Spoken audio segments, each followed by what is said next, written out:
gitu loh. Jadi sebenarnya orang itu berbicara mengenai gambaran di kepala dia sendiri.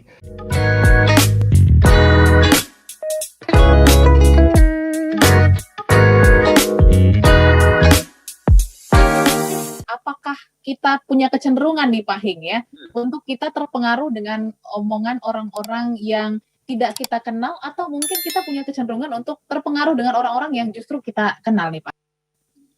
Beda-beda. Ada orang kan yang dalam istilah NLP, reference eksternalnya itu terlalu kuat. Itu biasanya pengaruh omongan orang semua juga kita terpengaruh. Kayak Oke. ada satu istilah gini loh, ada satu istilah gini. Seringkali kita habiskan begitu banyak energi, waktu dan tenaga, termasuk uang, untuk memberi kesan kepada orang-orang yang justru kita nggak kenal, gitu loh.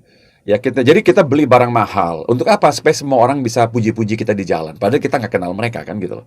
Ya terus kita ingin kalau bisa, ya itu tadi tampil orang sebut sebagai inilah apa kita sebut pencitraan gitu loh ya. Padahal belum tentu orang-orangnya kenal kita dan belum tentu juga mereka komen yang baik mengenai kita gitu loh. So ya ada orang yang sangat terpengaruh dengan apa yang diomongkan oleh orang yang kita kenal. Ada yang memang terganggu oleh omongan begitu banyak orang, bahkan walaupun nggak kenal gitu loh. Ya. Dan pelan-pelan nanti kita belajar bagaimana orang-orang yang justru ya tidak matter sebetulnya pengaruh pendapat mereka mengenai kita gitu loh. Tidak Hmm. matter, tidak terpengaruh lah. Tidak Oke. gitu loh. Oke, jadi sebenarnya itu tergantung preferensi orang-orang Oke, masing-masing dan juga mungkin latar belakang ya Pak Hing ya. Oke. Nah, bicara tentang, pengaruh nih ya, sebenarnya kalau omongan-omongan orang itu paling paling buruknya gitu Pak Hing, Hmm. mempengaruhi kita tuh sampai sampai level mana sih? Apakah mungkin cukup mengusik aja atau mungkin sampai kita ya shutdown, nggak bisa ngapa-ngapain atau seperti apa Pak Hing? Kalau kalau kita ini demanding komentar yang perfect, kita sangat-sangat akan ada itu yang seperti itu yang Mhm. sangat-sangat apa ya, ingin dinilai istimewa, ingin dinilai bagus dan lain-lain. Itu bisa berjam-jam, Audrey. Oke. Soalnya begini, begitu saya mendengar mendengar omongan yang nggak enak mengenai saya dari Audrey misalnya, ya, Mmm. dan saya tidak selesai di situ, Audrey. Saya sebel, tapi sebelnya saya itu saya telepon teman-teman saya yang lain.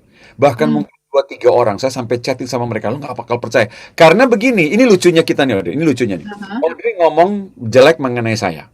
Iya. Saya merasa punya kewajiban menjelaskan omongan Audrey mengenai saya ke orang lain. Oke. Seolah saya takut kalau mereka dengar omongan Audrey, padahal belum tentu loh. Iya, oke. Oke oke. Saya ingin menjelaskan ke satu dunia, Mhm. saya Mhm. sebenarnya kayak apa gitu loh. Padahal orang itu juga mungkin tidak tahu Audrey udah ngomong itu. Orang Mhm. itu nggak tahu sama sekali. Nah inilah budget bisa berjam-jam bahkan 1 hari penuh. Oke. Aduh Ya manusia. iya iya iya. Jadi, apa ya, ada perasaan ingin membenarkan diri gitu ya, Pak Hing, ya, di orang-orang yang kemungkinan kenal atau mungkin kemungkinan akan berinteraksi dengan orang-orang yang menyebarkan omongan itu. Oh, Betul. ini menarik ya. Mungkin ini secara nggak sadar, tapi emang kalau kita refleksikan sering juga nih kita melakukan pembenaran-pembenaran itu ya.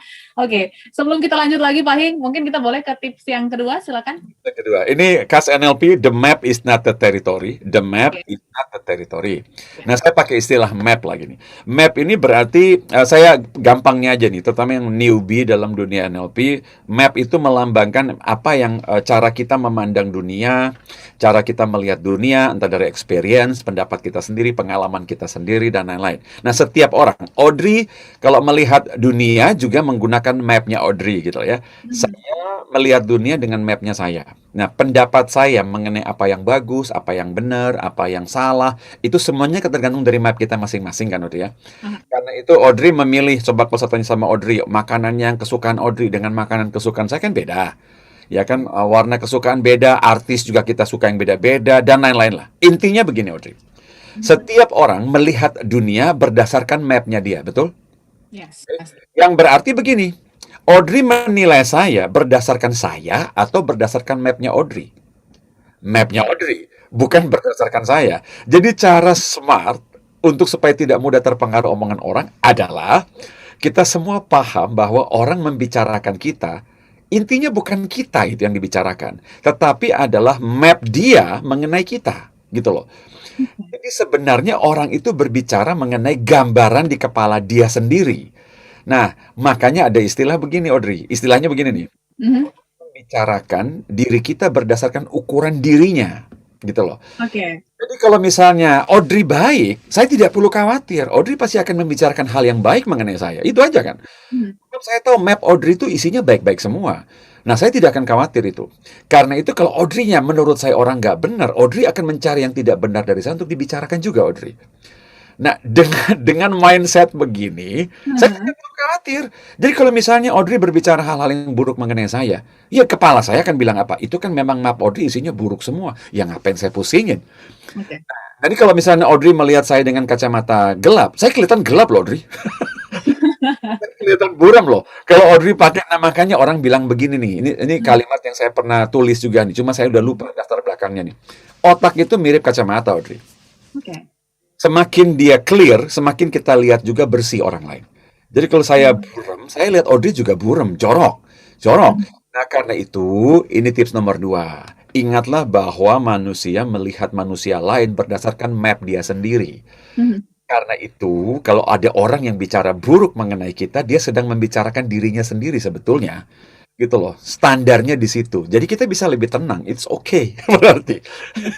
Yang dia bicarakan dirinya diri sendiri, itu aja deh. Ya, oke.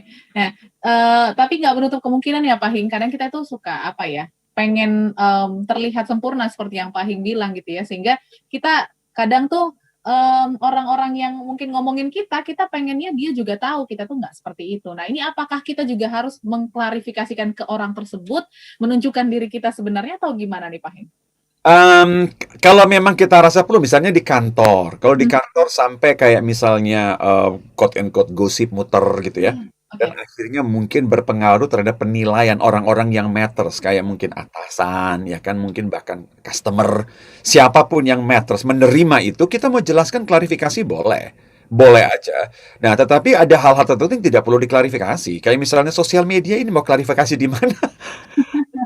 Sebarannya itu kan kecepatannya tingkat detik kan gitu loh. Dan itu Ya. kita nggak tahu kemana kita sebar. Dan dari mana saya mau klarifikasi, ke grup yang mana kan gitu loh. Hmm. Ya kan disebar berita itu kan cepat sekali.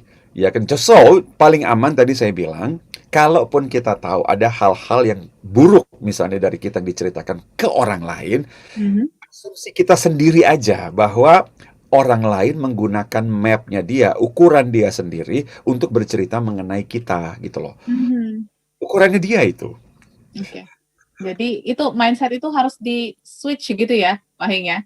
Hmm. Oke. Tapi kalau misalnya ada terjadi seperti yang Pak Hing bilang gitu kan, memang berkaitan dengan penilaian di kantor atau mungkin kinerja kita. Nah, ini ada nggak sih tipsnya supaya kita bisa menyampaikan atau mengklarifikasi dengan baik? Karena takutnya jadi kebawa emosi, takut jadi ya nggak baik gitu pesannya Pak Hing. Format yang paling sering saya rekomendasikan itu memang saya di mana-mana saya bilang formatnya harusnya katanya dari saya, saya, format saya. Hmm. Jadi ya saya bilang begini, saya mendengar. Kalau saya klarifikasi ke Audrey ya, Ya.